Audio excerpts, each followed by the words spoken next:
Welcome to Grawlix Nights, the Grawlix Podcast live show. I'm Randy. I'm Melanie. And I'm Jesse. Hey, everybody, what's going on? So here's what's on the agenda tonight.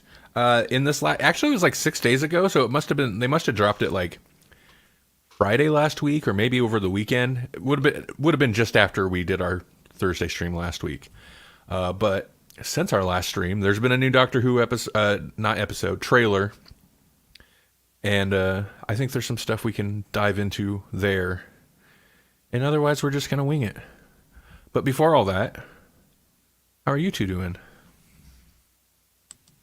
I'm PG. I'm doing all right. All right. Yeah. I also do want to say, in the off chance that I remember to send the replay of this episode to Brandon, you may also be hearing this on the Helix Rock Radio, RadioRock.live, streaming radio station. And if so, hello, radio people. Hello, Northeast Pennsylvania, I think specifically. They probably have a lot of listeners there. That's kind of where they're based. Well, we're proud to be part of their niche. That's right. I need to send them last week's episode. I forgot. I started, I got the replay and then I was doing a little audio processing so it sounded good, and then I forgot to send it to Brandon. Anyway, we'll get there. It'll happen. But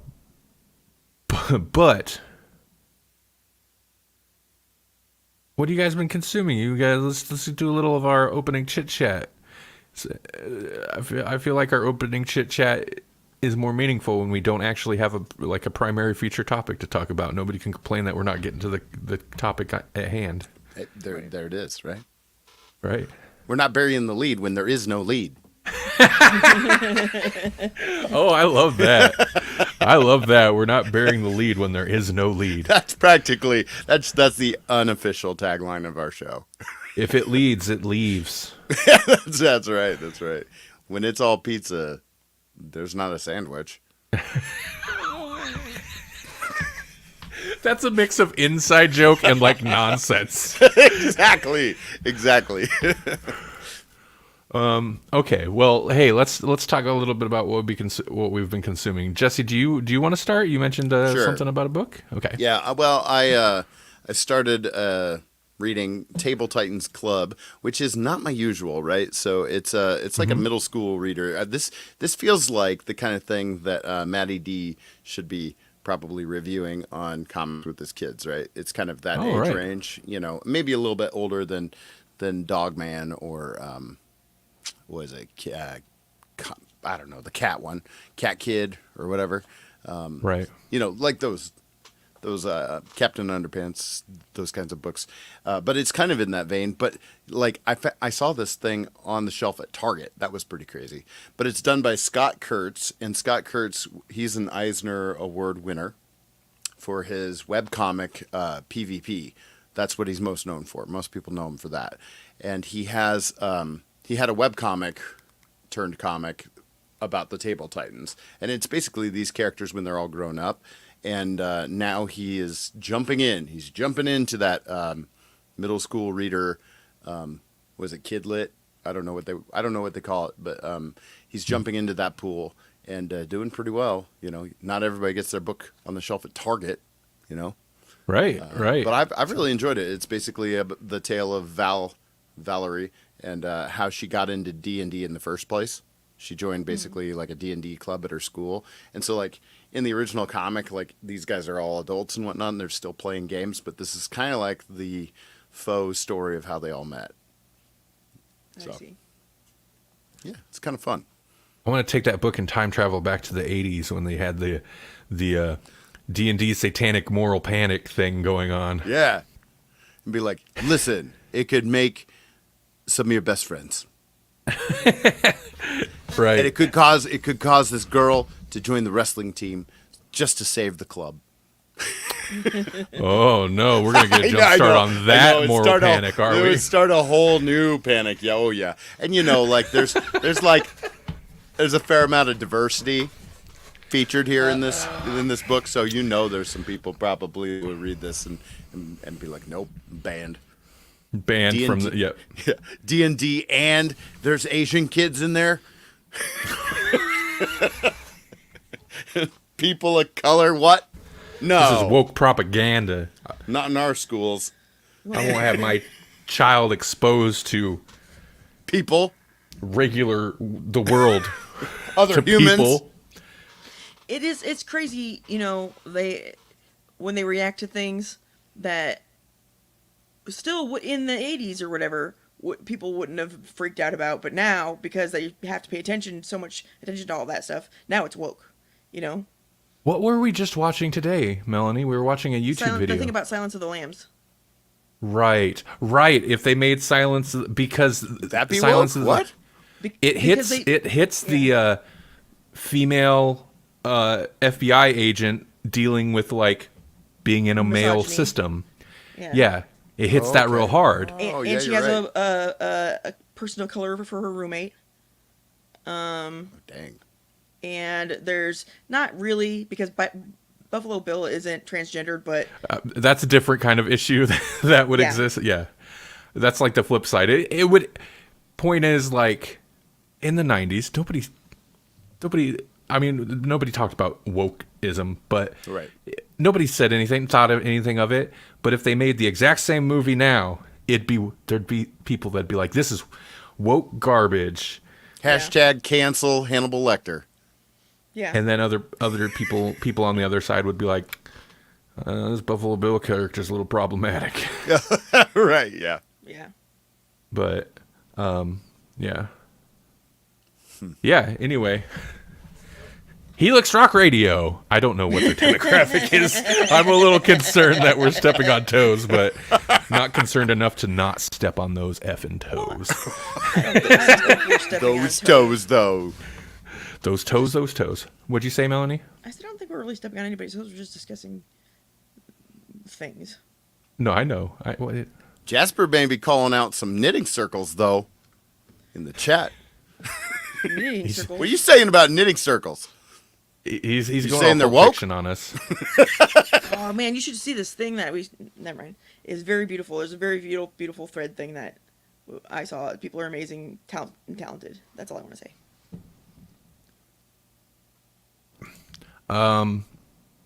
Well, hey, that's quite the segue out of that. Yeah. See how we just kind of knit that all together? You know what? Practically into a circle. You know what isn't problematic in the slightest, and definitely like would stand up if you made the exact same thing today. It's Always Sunny in Philadelphia. Oh, yeah. Yep. No problems there. I wasn't going to talk about this because the show's been going for a long time, and we're not in It's Always Sunny type podcast, right? But then I found out Jesse actually likes the show too. So here's the Hey, deal. man.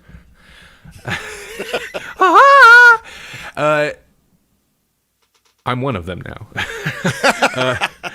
got Danny DeVito in it. How could you sleep on it completely?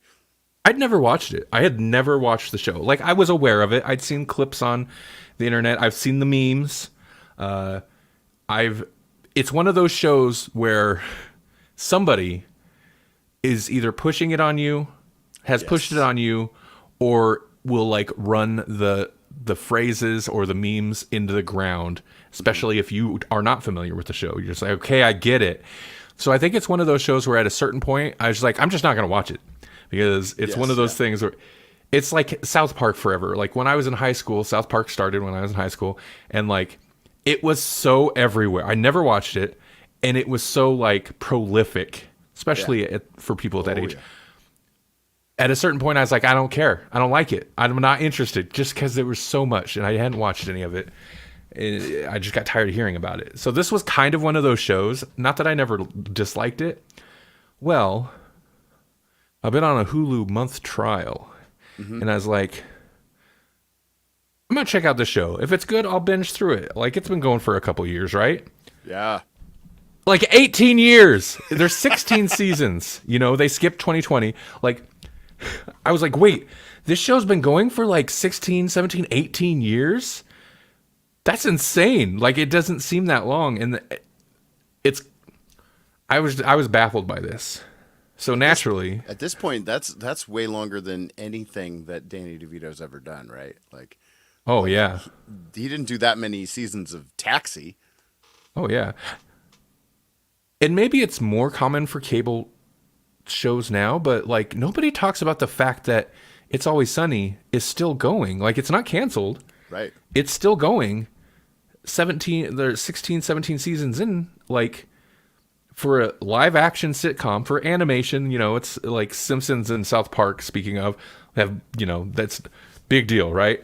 But for a live action sitcom, no less, that seems very notable. And people, I generally don't hear it like applauded as like a super long running show. That's why I was so surprised to see so many seasons.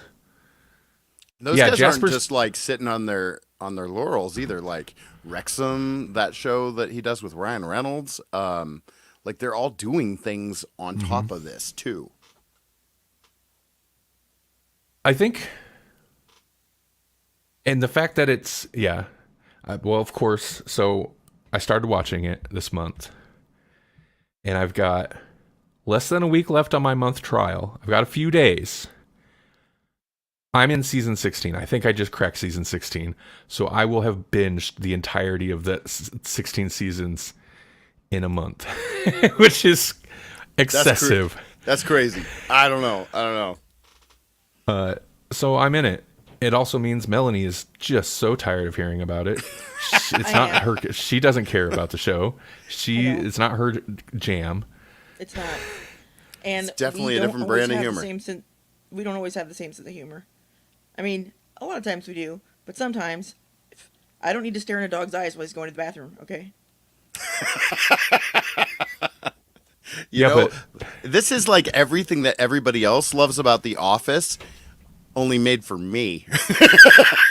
Like, everybody loves The Office, and I'm like, it's all right.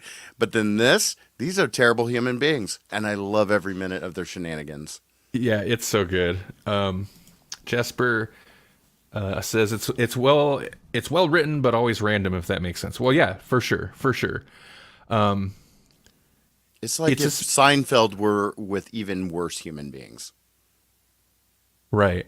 It's interesting because there's definitely they've referenced and done direct parodies of Seinfeld a couple times. So like that formula is definitely like conscious decision in their minds. They you know, that influence is definitely real and there. How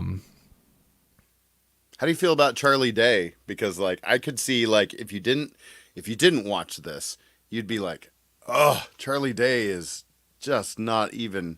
I can't watch him. He's annoying and da da da da da. But in this, it's like that's the whole thing about his character, and it makes everything else that he does outside of it, I don't know, a little more appealing to me, just because I've seen him in this. I can't say for sure because I'm not super familiar with him outside of this, and now he is forever Charlie. Just Oh yeah,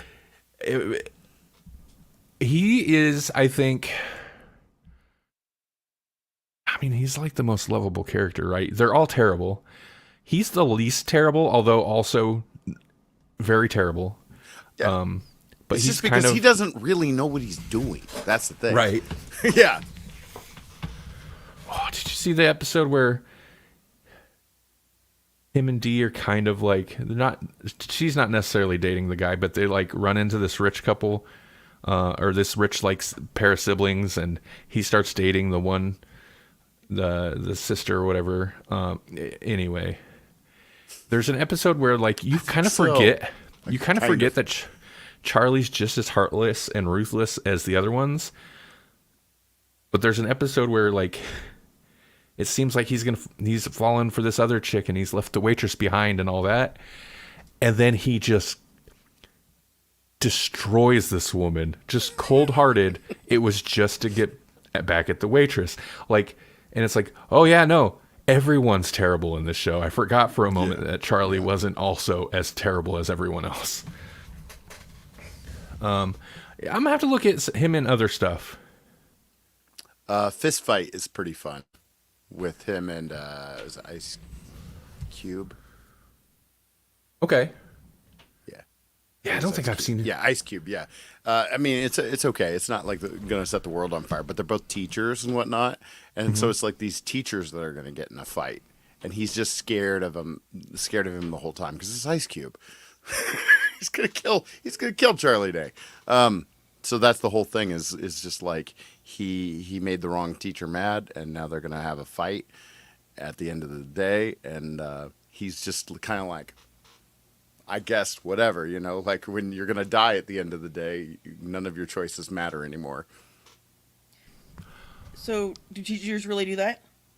No, Yeah, not like, that let's I'm go down aware in the of. parking lot I've after never seen school. one. Yeah, I've never seen it.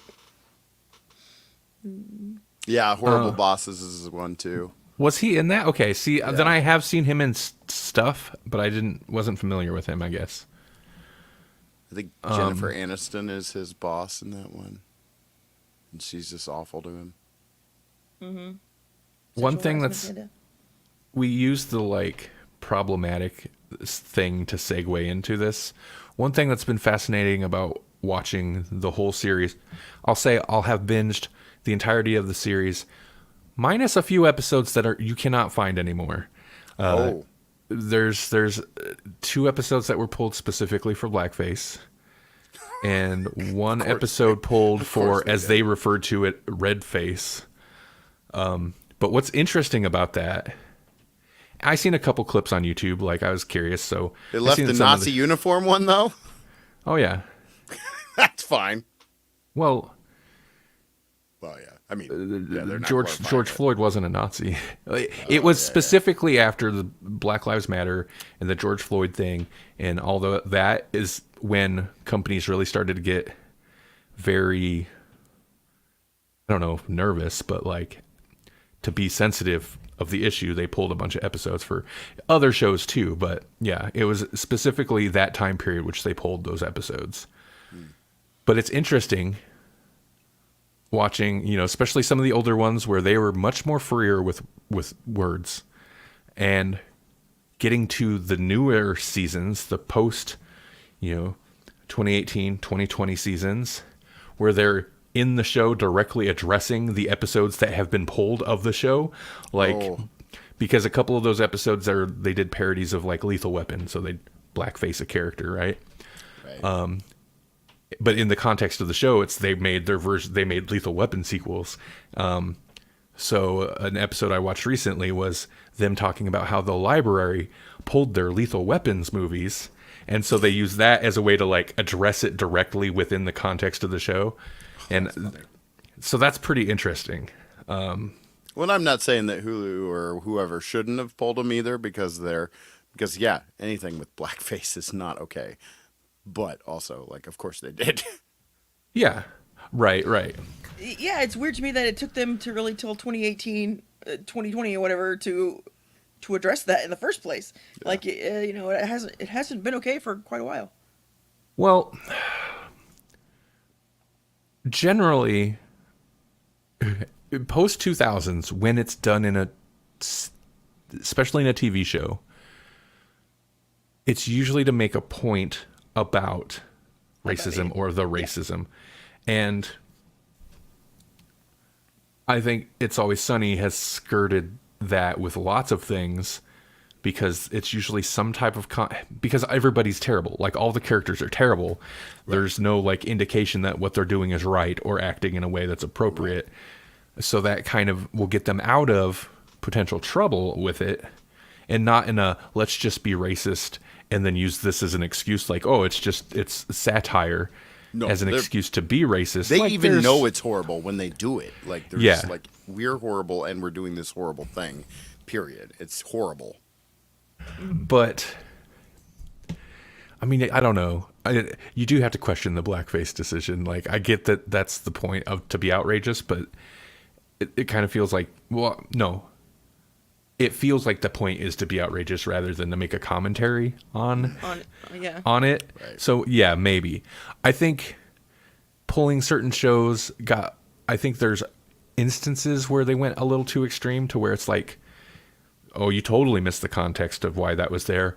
Or the case of there's a Community episode, the D&D episode of Community, which is great. They got pulled because Chang, they paint him black to be like a,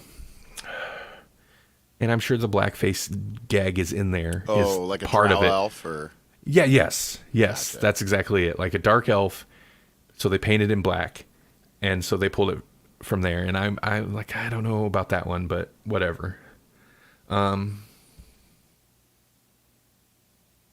Let's see. What Yeah, about- yeah. I mean, I hadn't seen this comment, but Jasper, we're kind of addressing it now, I guess. Jasper asks, question if you want or not, what's your thoughts on the line between art and doing something to demean someone?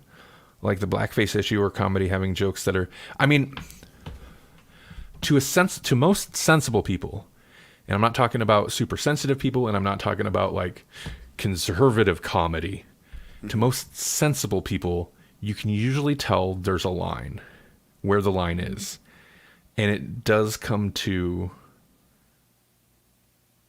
to like, yeah, what's the joke? point? Yeah. What's the Yeah. point? Yeah, what's the point? And nobody wants to have to like explain a joke because then like jokes fail when you have to explain it. But yeah, you can usually tell if the joke is like at someone's expense and whose expense, like a blackface thing. Are you making fun of black people, or are you making fun of people that would think blackface would be okay? Like you're making fun of somebody, but it's a very coming at it from a very different angle. And I guess there's the expression that got used a lot for a while was like, is it punching down? And I do feel like sometimes people, this is my opinion, sometimes people are overly sensitive and they'll use punching down when it's like, well, I mean, I don't know, maybe. But sometimes things are definitely, you can tell, are punching down. I don't know, man. I'm a middle-aged straight white guy. I can't comment on this. Nobody that's the problem, nobody right? really cares about my opinion on it, and that's fine. That's valid. So, Yeah, I've been in internet fights with people about what constitutes humor, and sure sometimes people get made fun of, but it depends on what you're making fun of them about and why you're doing it. Like I don't know. It doesn't matter. Let's move on. well, actually, I want to. Jasper brought up an interesting point, and this is something I was not super aware of until not too long ago. But he says, like, I don't find Matt Rife or something like that offensive, but a lot do now. I feel comedy will die later. That guy in particular, Matt is, I don't know if I'm saying him right. I think that guy Melanie actually showed me some comedy of his once. Mm-hmm. He made a hard turn, an intentional hard turn into offensive comedy because he had a very heavy, his fan base was a lot of women. Makes sense. Who showed me his stuff first? It was Melanie, right? I had never heard of the guy. Well, apparently he did not like that. That is not the audience. I mean, I'm sure he didn't mind it, but like the fact that it was got predominantly huge. women, apparently he didn't like that. And so he pivoted and leaned real hard into misogyny jokes and stuff, misogynistic jokes and stuff like that. And apparently became very toxic as an intentionally to swing to a different fan base. I don't know that it's worked for him. And I don't know how hard he leaned into it to say if it was that offensive or not, because I never cared enough about the guy to really look that much farther into it. But that's an interesting case of somebody who was like kind of edgy, like edgy humor. But I like when I watched his stuff, I didn't think it was that bad. Who apparently has then leaned way harder into it intentionally to drive away the people that he initially was appealing Made him to. famous. Yeah. Yeah. It's such a weird. That's a weird decision to make. to kind of self-destruct or to self-sabotage your own success. Right. Because what he got famous for was his crowd work, and a lot of his crowd work was how he interacted with his female fans because they were coming in droves to his show. Mm-hmm. So why would you do that? I don't know. Maybe he didn't feel he's been taken seriously. I don't know. Yeah, maybe. Or He was getting a lot of flack from dudes, but here's what dudes think.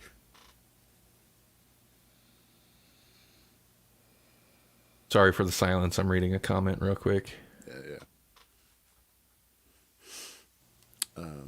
I don't Yeah, know I mean- what else to say about him, though. They're definitely.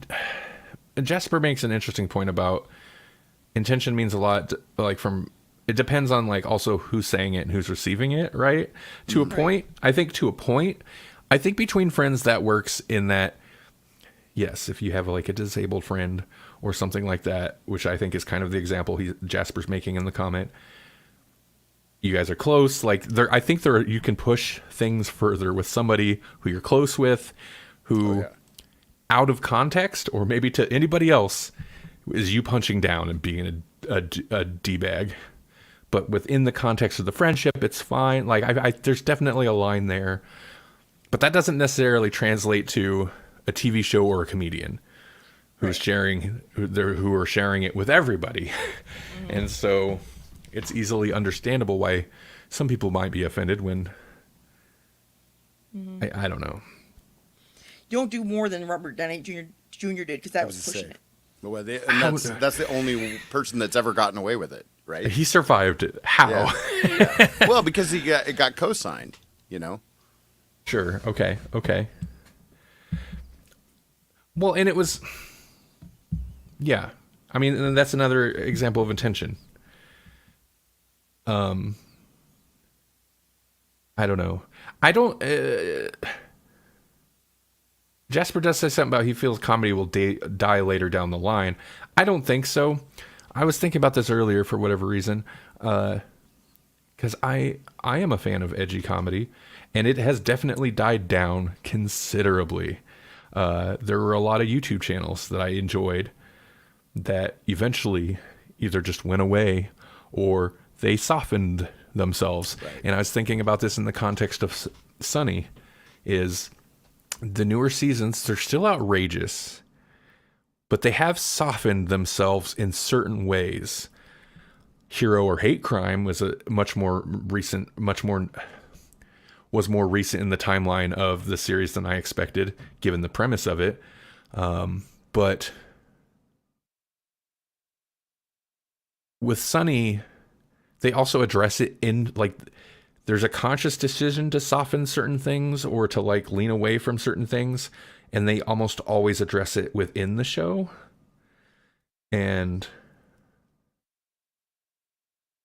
But I don't think comedy's ever going to die. I think it'll come around in circles at a certain point. Yeah, I was just saying, edgy comedy will be popular again, but it won't be today's conservative comedy. Yeah. Because that honestly often isn't that funny. It's very one note, and it's not like comedy first. It's bashing a message of anti-wokeness first. And so then again, it comes down to intention. And in that case, the intention is not comedy. The intention is to intentionally be politically incorrect. You kind of think about like when comedy has gotten super duper hot. Like it does, like you say, it has gone in waves where it's like at one point they're doing basically like bar shows, and then at another point Dane Cook is selling out stadiums, and then who's heard of Dane Cook lately? You know, like he's still out there doing his thing, but like nobody thinks he's funny anymore. Right. If he ever was. I don't know. It's subjective kind of thing. But it's you know, and Jasper brings up Bo Burnham, and like his stuff became almost like a performance art piece. That the Inside special that he did over the lockdown, like, whew, that was heavy stuff. Like I thought it was a great show, but I don't know that I want to watch it again. You know, right. Like I saw it, I respect it, I love it for what it is, and I don't need to see it again for a while. feel like Sam Kinison, that's Oh, that yeah. dude just screamed. I mean, Andrew Dice Clay, but also Andrew Dice Clay, that was like the point, right? Yeah. The character was intentionally And that. it's not that funny now. Like Oh, no. you look back at it and it's like, no, it's not funny really. But at the time it was, because it was so shocking and so like you can't do that. And he's like, watch me. It's kind of like how Yeah. Howard Stern was for a long time. People were like, whoa, he can't do that on the radio. Well, watch him. Oh, and people complain about Howard Stern now that he's gone woke and blah blah blah blah blah. But no, that's interesting, and that almost kind of contradicts words. My jabs at conservative comedy is that there was a lot of shocking comedy over the decades, and the point. Often, the good ones, of course, are always funny, but the point was to be shocking and to break through like people's sensibility of what's proper. So what makes it different between like a dude who's just kind of being racist and a groundbreaking comedian? I'm not sure, because I definitely don't feel like anybody that would classify them as a conservative comedian falls into that. I don't feel like they're not breaking ground. They're kind of regressing. Maybe that's what it is. They're like trying to pull it back to something it used to be, as opposed to like pushing it into something new. And when the edgy comedy does roll back around, I don't, that's not to say it'll be the same edgy comedy as before. It's not necessarily going to be the same. I think it'll still be more sensitive towards gay people in general, and minorities in general, and stuff like that. But I don't know. They'll find maybe dead baby jokes will come back in vogue. Probably not, but who knows? When you think about like Dave Chappelle at his height versus Dave Chappelle where he is now, and it's Right. like, did his humor change or did the audience change?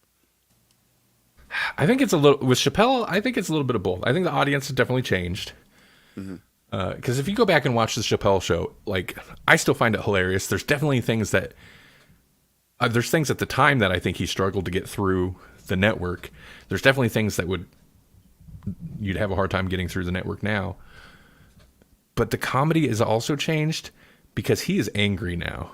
I mean, not to say he wasn't angry then. He was an angry young man, but he's an angry old man now. And you can tell, especially when he gets into the riffs that become very controversial, he's got an axe to grind. Like Dave Chappelle and the community that is very against his views. I'm not saying there's anything wrong with it, with them being against his view or being offended by his views.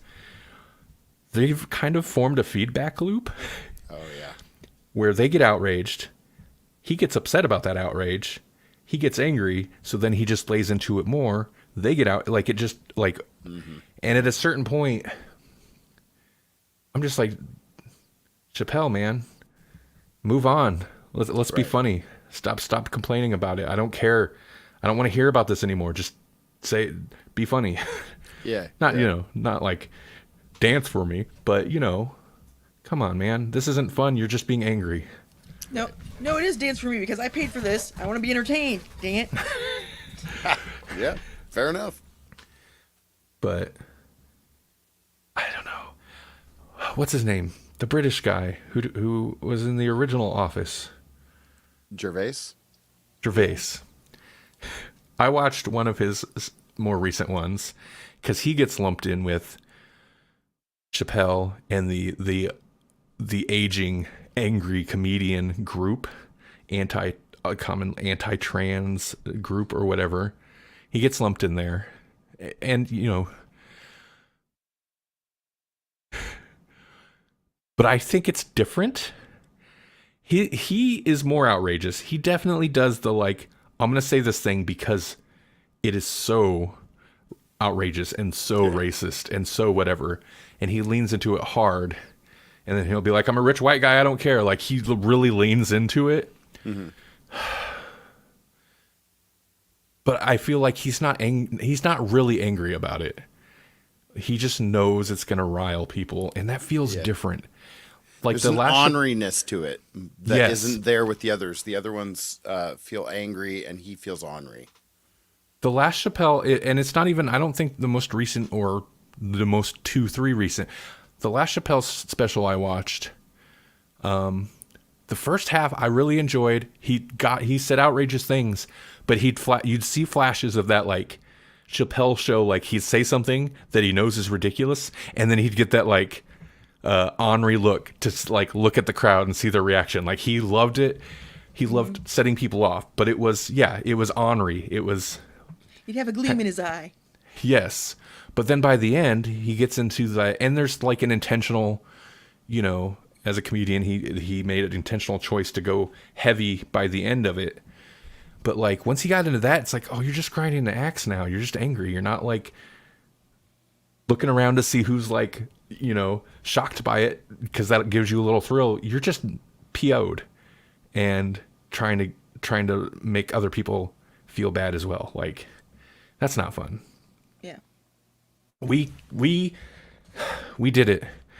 We solved Solved wokeism. comedy. We That solved is comedy. We solved racism. We did it just now. Did it? Just talking about It's Always Sunny in Philadelphia. Who knew? Who knew? Point is, I think It's Always Funny is a great show. I've Always really funny? been enjoying it. It's always funny and it's always funny in Philadelphia. I always end up tongue tie it up that way. That was a good Freudian slip right there.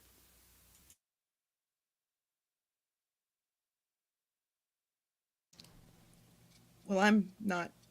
Like I feel Will Smith overreacted to Chris Rock, but I get it. Oh, oh, I was like, what does that mean? Oh, yeah, the slap. Yeah. because the slap was in regards to a pretty personal- offensive joke. If you have is it alopecia? Yeah. I Or think so. Yeah. if you're Will Smith or Jada, Yeah. Right? Yeah. it's offensive to those specific groups.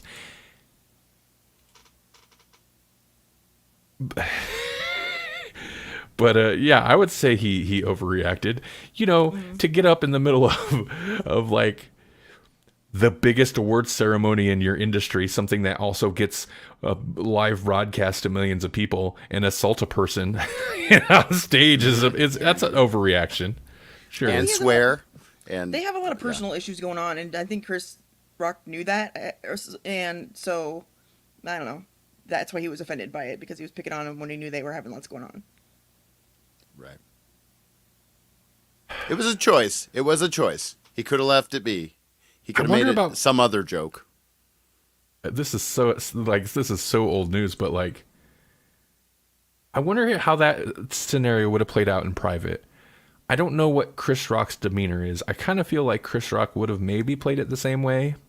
And I've seen people like, well, Chris Rock just like took the slap and beta blah blah blah, right? Like that. I had seen reactions like that, but it's like, in terms of being a professional, man, he handled that so well. I was gonna say, dude just took, kind of a punch on stage and didn't.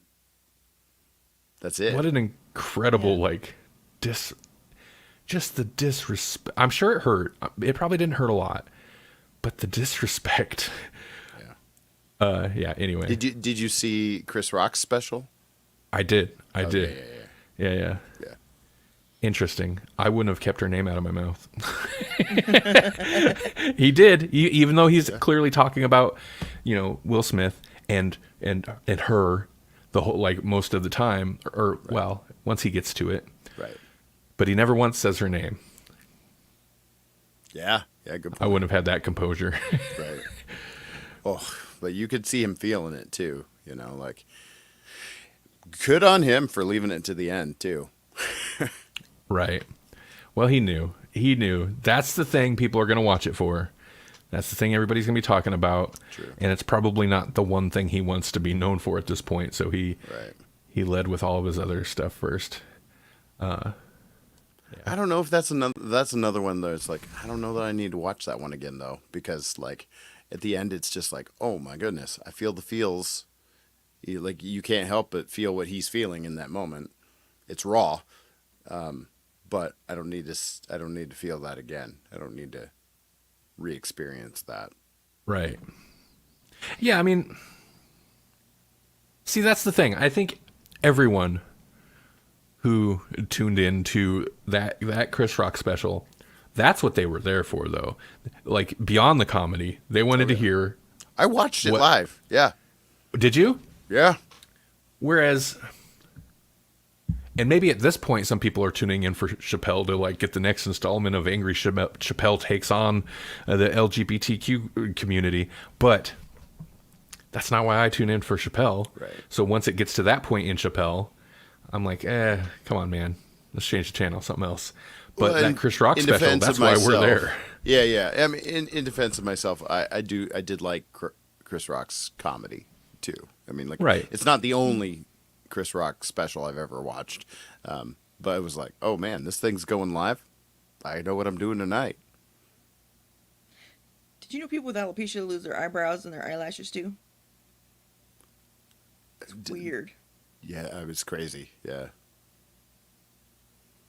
Which I could see why, like I can see why that would be like, oh man, there's nothing I can do about this. It's not cool to punch down on this. Like I get it a little bit. Yeah. Oh no, I'm not like defending it. My sister was Right. a cosmopolitan, whatever. She went to school for cosmetology. That's what it is, cosmetology. There it is. And alopecia was one of the words that she taught me, and she's like, it means baldness, or like patterning baldness, or no, alopecia areata is whatever. And people lose their eyebrows and their eyelashes, and I think that's fascinating because people with eyebrows are weird. I mean, not if they, I mean, I not like, I'm not making fun of them, but I can't imagine not having eyebrows. It'd be super weird. I'm sorry, Matt Smith. We love you. Right. They're just thin. You know what though? You can't. Some people tattoo their eyebrows on, and I still find that weird too. Oh, That yeah. is super weird. You can't listen. Mine are perfect. You don't have to do that whole Professor X trimming job thing. Actually, this side's looking a little weird. It's looking a little not quite perfect. I think it's just the lighting. Anyway.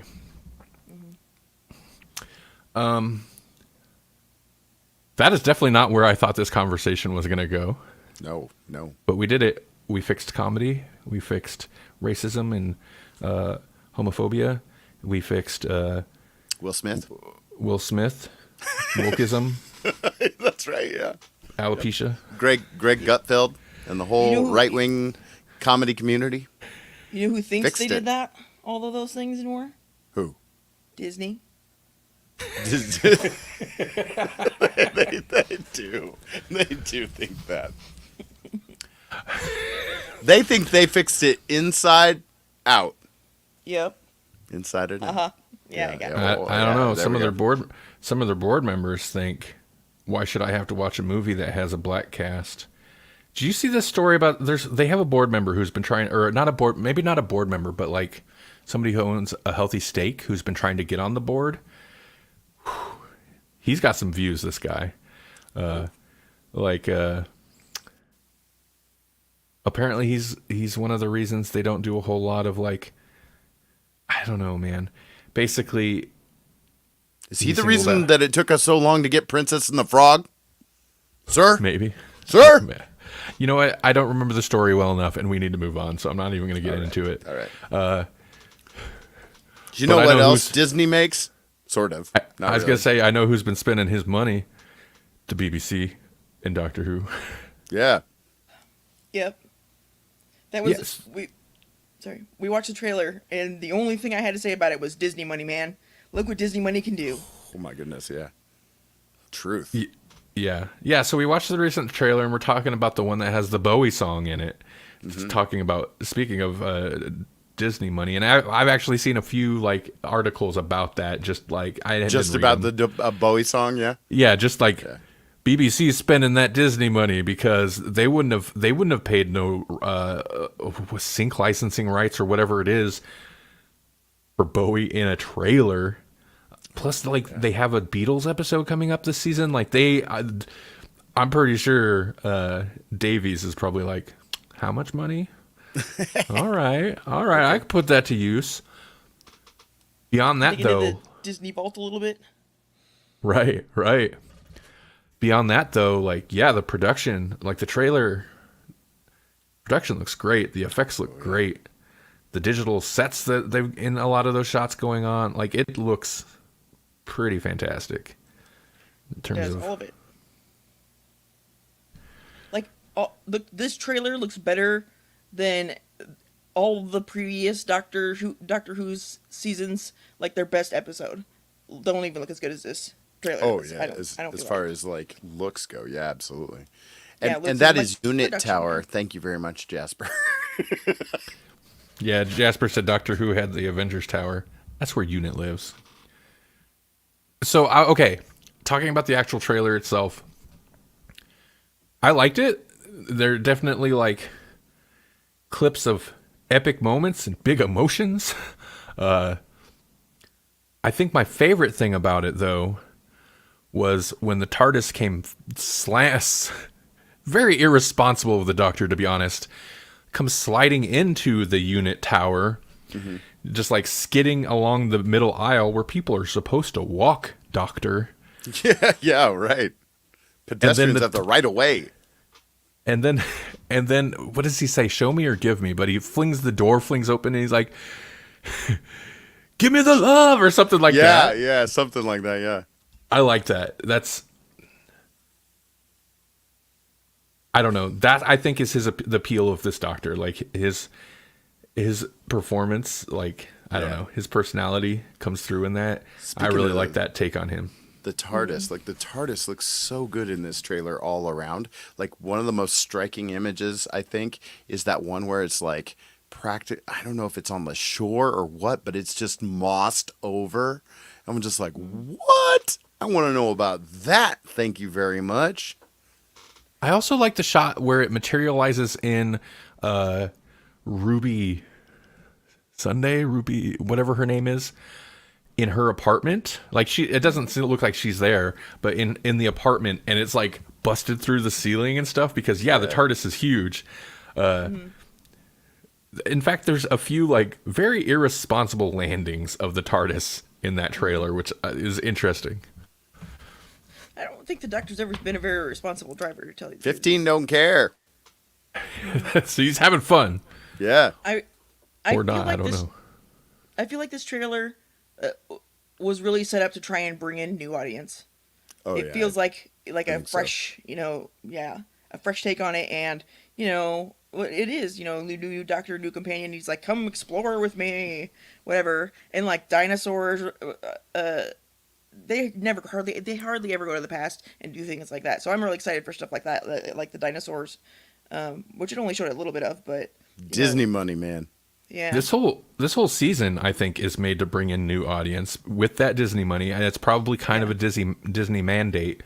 But What do you think about this like running joke thing that they've got going on with the whole Mavity thing, and then like you step on a butterfly and then suddenly she's like a Silurian almost? right, Like that what do you think about that? Like that's clearly the new thing. that's not going to work for very long. the Mavity thing, it's so cartoony. It's so cartoony and weird because it seems difficult to undo, and eventually they're gonna want to undo that.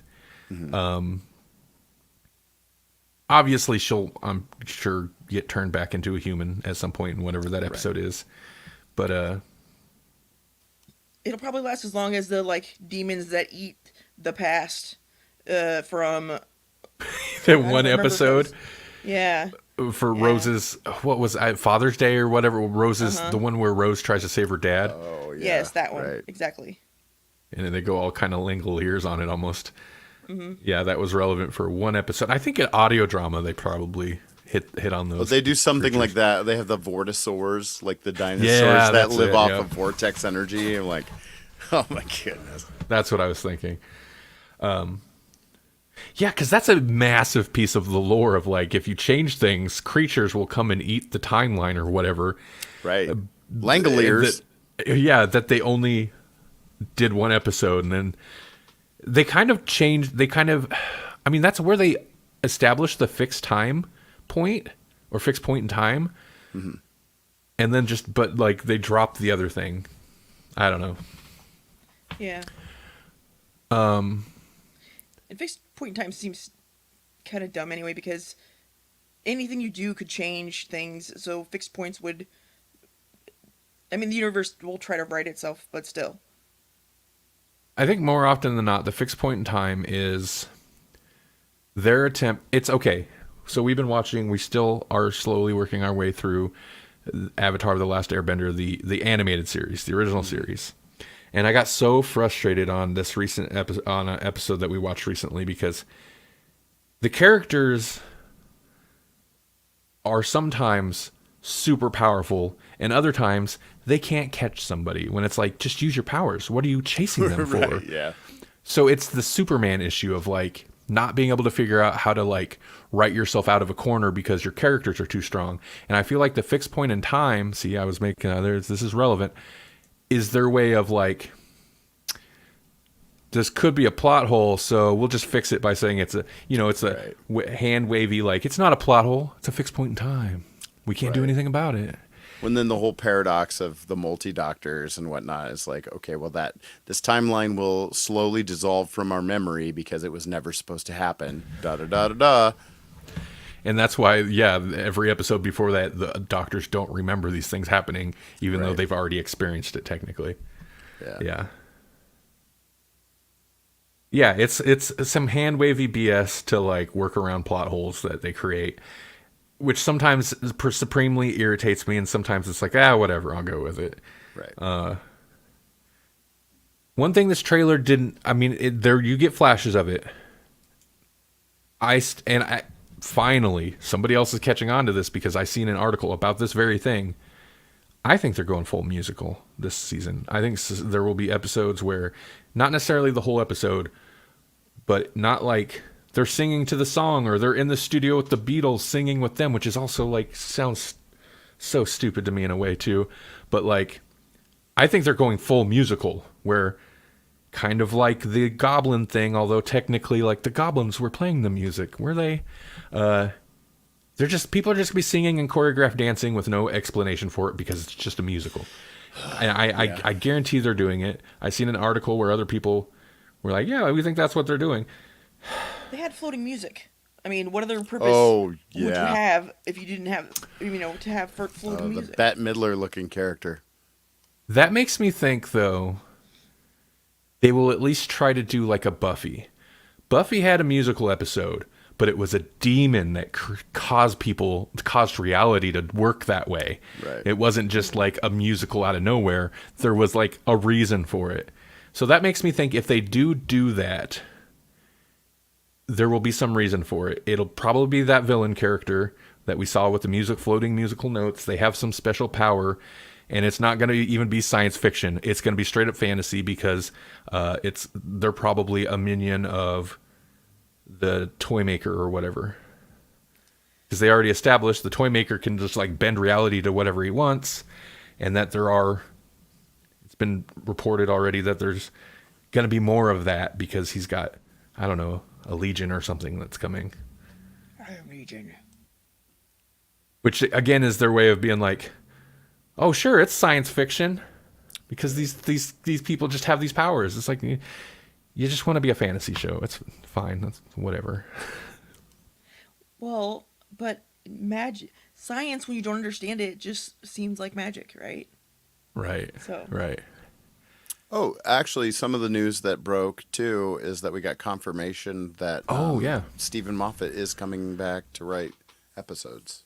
Right. An episode at the very least. You know what? I'm actually excited for that because it's like we said a million times. Moffat as a writer is great when he's got somebody else in control of, like, I don't know, somebody else who has maybe some revision power over what he's writing. Moffat as a showrunner has trouble sticking the landing. Right. Sometimes he just nails it, and sometimes it's cyber brig. Yeah. Right. Like, it's almost always interesting ideas. It's just sometimes you need somebody there to shoot down the ideas that are maybe a little too interesting, a little too out there. But is Davies really the person to do that? Because his endings are No. It's all of time and all of space and all of everything. Yeah. Ever. The No, reason, yeah, no. the reason that it's so big is that it's meant to be flied by the X number of people that we have here right now. Let's lasso the universe and just bring it home. Oh no. Yeah, no, no. And he's got Disney money now. Yeah. He's gonna go wild. He's gonna be impaling goblin ships on churches. Phenomenal cosmic power, itty bitty show space. Right. I'm a little concerned about how irritated the musical aspect's going to make me, but everything else seems super exciting. Yeah. A bigger budget Doctor Who is awesome. Shurigawa, like what I seen of him in the one episode, or I guess the one plus a little bit from the special, and then in this trailer, like I really like I like a moody Doctor. Like Capaldi is my favorite still. But he's like the polar opposite, and that seems super fun too. He's like He's kind of channeling Nine in that he's a little manic. yeah, he does seem a little manic, but he's got a lot more like crazy energy. Not crazy, but like wild energy than you often see, and that seems fun. Yeah. I'm excited for him as a Doctor. Me too. I think he's Ruby- going to be amazing. I think so too. I think you're right. I wonder what else is amazing. Yeah, I'll tell you what's amazing. Brains. So in a 10 study, more paramedics. that imaged Sorry. the brains of over 3,000 Americans, researchers found that those born in the 70s have a 6.6 greater brain volume than those born in the 1930s. Generation X has also had an 8% greater volume of gray matter than the silent generation, and the hippocampus, which is related to memory and learning, expanded by 5.7% in volume over the successive generations that were studied. And researchers considered that the incidence of dementia have dropped around 13% every decade. So it seems like the risk of dementia is dropping for younger generations. And since the brain shrinks over time as you age, they theorize that these larger volumes are helping to protect against the age-related losses, like thinning of gray matter and such. But they still point out that eating healthy, exercising, and, as studies have recently proven, being wealthy, can all help keep your brain healthy too. So, at least eat and exercise if you can't be rich. But not everyone agrees that the link is well enough established, because correlation does not, equal causation, all that. But like most of the things I read, more studies will need to be done to definitively prove that the higher brain volume reduces dementia. So, but let's hope for the younger generations that the trend continues and their brains get bigger and they have less problems as they age. Okay, interesting. That's not what I thought that story was initially. Okay. So I like that it's about how young the Gen X is.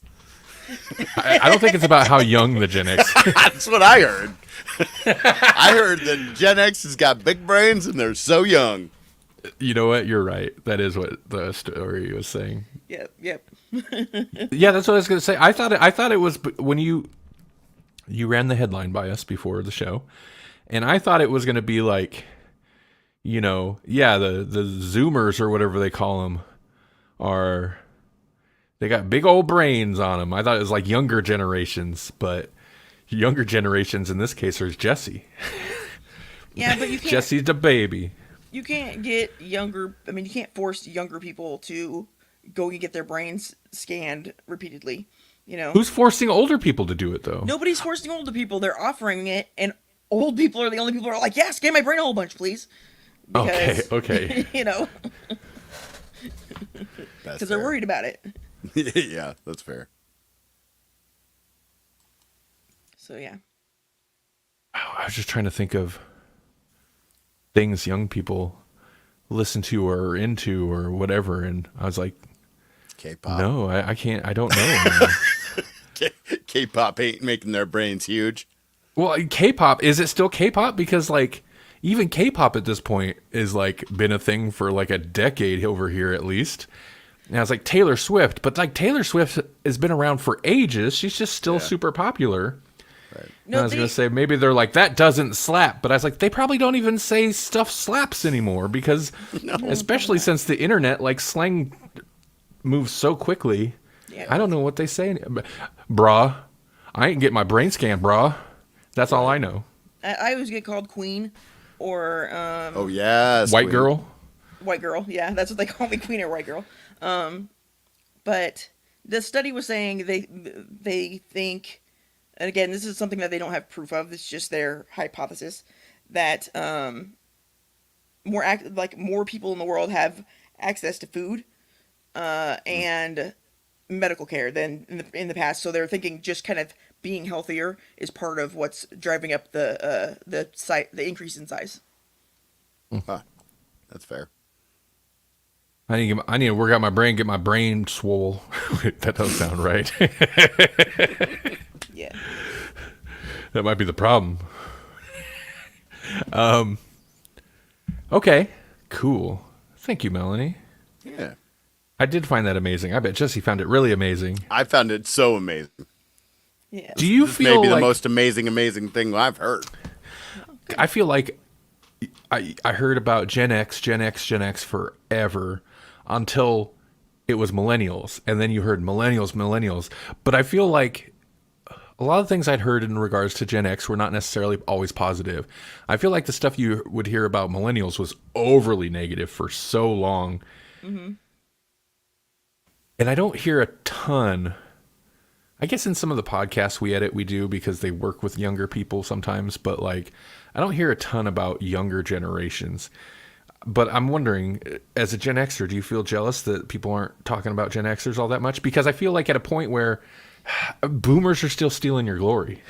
I know. Oh man. Because it was millennials, then everybody desensitized. was like, okay, boomer. I think Right. that Gen X doesn't feel anything about it because they're used to being ignored, because that's the whole Gen X thing. Like Well, yeah, they're we're left alone mostly all the just time. annoyed that people think we're boomers. Like we're Right, so right. ignored that people don't even know we exist. They're just like, okay, boomer. I'm like, I'm not a boomer. Yeah. Well, people have called me a boomer too, and I'm like, dude, Yeah. that's my parent. My parents are boomers, dude. Right. Right. I mean, we're on the edge. We're very close, but you're not even Gen X. You're like, Oh yeah, I know. you're, I'm a geriatric millennial. that's what it was. It that geriatric? That's what it was. Oh God. That's kind of brilliant clickbait headline right there. On the one hand, it's like, why would they choose those words? They had to know. But on the other hand, they knew. Of course, that's going to get clicks. Yeah. Geriatric millennial. Anyway, Yeah. No, I definitely, I think I identify more as a Gen Xer than I do a millennial a lot of times, but sometimes I do. Guess I identify as a millennial too, with the things they say about the generations. I think that millennial just became the catch-all, like in the opposite direction. Like they were calling the next, like they were calling the Zoomer generation millennials, even when they meant it became like just a catch-all for anybody that was younger. I agree. yeah.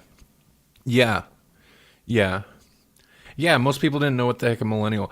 Most millennials I know didn't know that they were millennials. Oh yeah, because they were making fun of millennials, and it was like, dude, you're a millennial. You're technically Shut a up. millennial, and they'd get upset. I was one of those people, actually. I made fun of millennials, and I was like, wait a minute, I'm not a millennial. What are you talking about? We really are on like the cutoff. I think they say 81 or something, which is.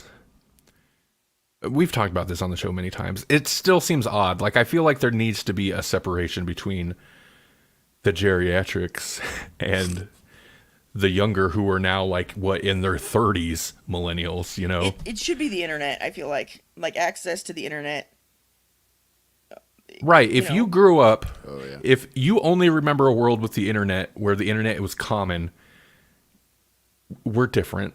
And not Yeah. saying that in a bad way, like, but it's different. Yeah. Like, we still, like, grew up with. until until I was a teenager, which was well past my personality forming years, I think. I did not have the internet, and when I did have the internet, it was Oh, yeah. and then whenever somebody picked up the phone, it would shut off. So Dial up. Yeah, Yeah. that's maybe that should be that and cell phones, because technically cell phones have been around since like the 80s at least, although I think they first were developed in like the 60s or 70s, something crazy. But they did not become common. Like when I was in high school, a couple of my friends had a cell phone, and they were like, their parents had money, right? Right. And that's late 90s. So they were not really common until late 90s, early 2000s. And honestly, Cell phone was kind of bag car phone is what it was too. It wasn't Yeah. really like a cell phone. It was like, oh, you've got a bag phone in your car. right. Then you had flip phones, late 90s, early 2000s flip phones. Maybe it's the smartphone. The smartphone is when it's like, okay, everybody just has a phone now. I mean, I bought a phone just before like iPhone launched, so I had like a kind of smart but pre-smartphone. But like, yeah, I don't know. I rocked a pager for a really long time. Pagers. So then did you have the Crackberry? Randall. Me? Sorry, I got distracted by other messages. I did not have a BlackBerry. I had, what was it? Nokia. It Indestructible. it was, I can't remember if it was Nokia. It might have even been like a Samsung, which, but it wasn't like Galaxy. Maybe it wasn't. It was around the time period, because I swear, like, it was around the Razor time period where they had the Razor flip phone where you open it, it had a screen, you could get on the internet with the things, but it still had the keypad. I didn't have Oh, a I had Razor. one of It was like the block. It was still like a slab phone, but screen, keypad. And I bought it like 6 months, I think, before the first iPhone dropped, and that's when all the more modern smartphones came about. But I had that thing for a long time. I had that thing well into dating Melanie. Yep. I had a Nokia that I left out in a parking lot in the rain, and it got run over, and it still worked. Yeah? Yeah.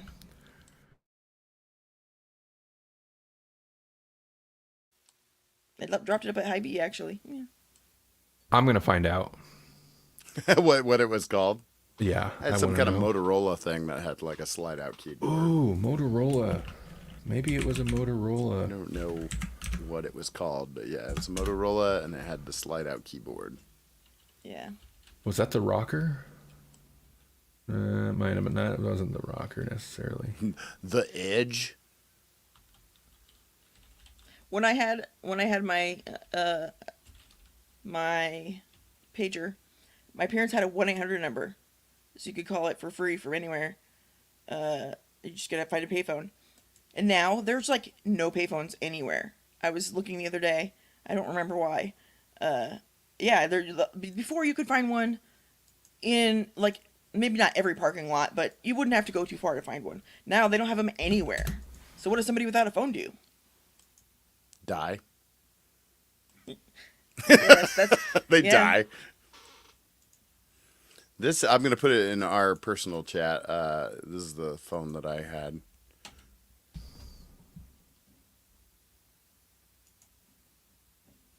Huh. See, that's interesting. That still has like the full screen with the You man, could touch with the full, it. like, It was, keyboard. yeah, it was touch Okay. screen, but I was so resistant to the idea that I was going to text on this touch screen thing. So I had the full keyboard, and it would slide out from underneath the touch screen. Oh, what's happening here? Why does that look weird? It's small. It's so teeny. Okay, there we go. maybe I can. There you go. Enhance. Yeah, there it is. Yeah, I had Okay. that phone right there. Yep. I knew a couple people with that phone actually. And had all those buttons on the bottom too. Yeah. It's crazy. That is crazy. Yeah, I can't find the one, but mine was like a, it was like a slab phone, but the screen was only this, and then it had like the phone keypad. Oh. And I got I vaguely remember that. Yeah. Yeah, I got so fast. I kind of hate typing on a touchscreen still. I got so fast at texting through the number keypad where each number is like 3 letters you cycle through. You didn't even have to look at your phone because you got so good at knowing where the keys were. Yeah. I could blaze out messages on that thing. I didn't text like that because I was a good kid and I didn't text and drive or anything like that. I never texted and drive. That's where BRB and OMG came from. We did that. Right. We did. You're welcome, Zoomers. We didn't have fancy emojis like eggplants. I remember one time, I don't remember what it was. My dad came to like,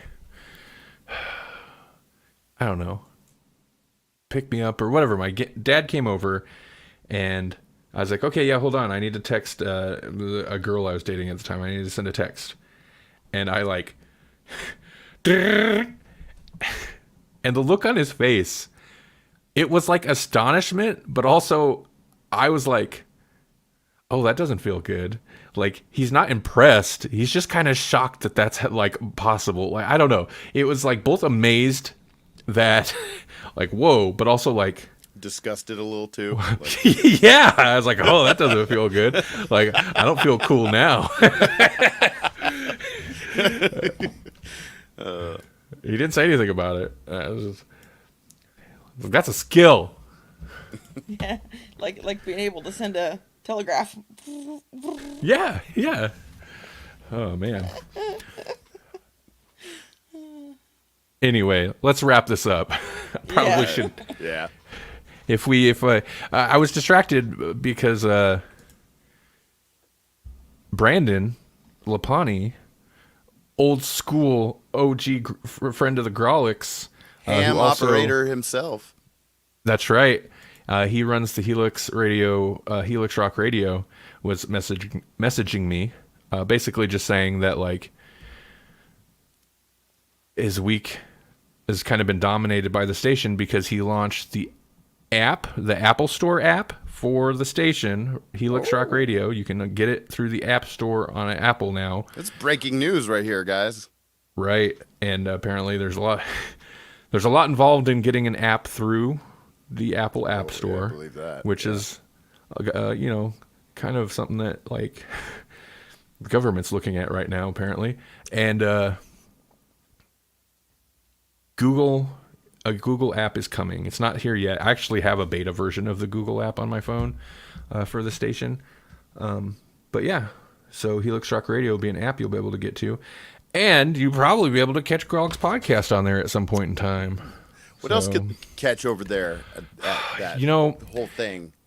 If you're the kind of degenerate that enjoys guttural, screaming metal, blast beats, you should check out my show on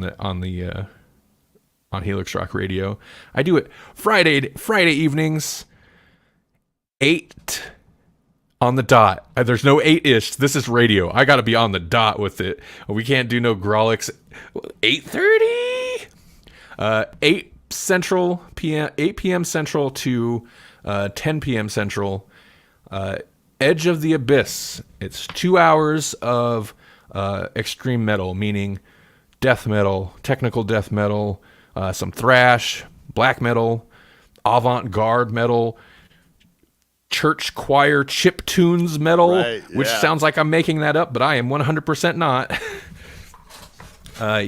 Check it out if you're into that type of stuff, or you want little power metal when people request it. A little power metal when people request it. Power metal. I don't hate power metal or anything, but it's definitely like not Oh man, I'm It's- sure it didn't like. It's yeah. not my go-to, Yeah. but I'm like, this is Jesse metal. I hear yes. it. Oh, yes. I understand. I understand it. But yeah, some power metal. We played Glory Hammer last week because Jesse requested it. Was that the Yeah, one and I that's will like- take. Sorry, was that the one that's like Bloodhound Gang and No. Okay. No, that was some weird thing I found. No, it's like It's almost like hair. It's almost like hair metal. yeah, It's very it similar. is. Yeah, it is. It's like I want to say it's not poppy, but it's like very melodic hair metal, but it still has some edge. It's got elements of progressive or technical playing, like it's good instrumentation, and maybe they sing about like unicorns flying through the I sky. want to or fly whatever. away on a Yeah. unicorn, even though I'm destined to die in the ultimate fight. That line is the perfect that. Yeah. That tells you what power metal is right there. That line. That's what it is. But yeah, if you go to rockradio.live, yes, rockradio.live, Friday evenings, you can hear me. Replays of our Grawlix streams should be going up there at some point. I don't know what time. Probably in the afternoons. And there's tons of other stuff. There's another extreme metal show that plays for like 3 hours before mine called Dark Side. There's a lot of if you like hair metal, there's hair metal shows, kind of some more mainstream rock shows, lots of You've stuff. got your own URL, right? You like abyss.show? Abyss.show. If you go there, you can. Ooh, I have replays too. Mixcloud, you can. I forgot about Mixcloud for the longest time, but you can upload like DJ sets or radio shows that has copyrighted music, and they take care of that. So you can catch replays of my show on Mixcloud. But yeah, if you go to abyss.show, that'll have all the past playlists of what I've done. You can hear some of the replays, and of course, that also has a link to the radio station, so you can actually listen to it live. So, yeah. yep. Jesse, you got anything exciting coming up you want to mention before we bounce out of here? I did the comic convention in Pavilion this last weekend, and it was fun. It was a quick show, and I've got another one coming up in April, the weekend of the 19th, 20th, and 21st. I'll be going to Constellation in Lincoln again. Been going to them since I think year 10, and this will be year 13. Actually, it's more like 8 or 9. We've been doing this a while. We found out we were looking at it. It's like, oh, we've been doing cons for about 10 or 11 years too. You know. Wow. So, Yeah. you know, it makes sense because I got a banner to put on the table, and you know we had been going to cons. So yeah, that's all incredible. I got. Always go to Humble Bundle using the Grawlix podcast link, grawlixpodcast.com/humble, because you can get all the stuff. There's so many games you can get, and if you have a 3D printer, you can even print out your own miniatures for your tabletop games now. There's a new bundle that I just saw today, and I was like, ooh, I wish I had a printer. And I know a guy who does have a printer via the middle school he works at. So Oh, nice. maybe for $20 I will print out some giant spiders. Fools. You should also, if you're interested in doing a live stream of yourself, kind of like what we're doing, or maybe a webinar, you need something a little bit more professional, check out StreamYard, StreamYard.com. There is actually a referral link probably in the description of the video, this video that you're watching right now. Yeah. Do things. Do those Click the things, links. all those things. Yeah. Melanie, you got anything exciting you want to mention before we bounce out of here? Nope. Okay, I didn't think so, but you know what? The one time I don't ask, you will actually have something, so I figured I'd ask. Nope. I'm good. Okay. Thanks, everybody, for watching. Thanks for listening.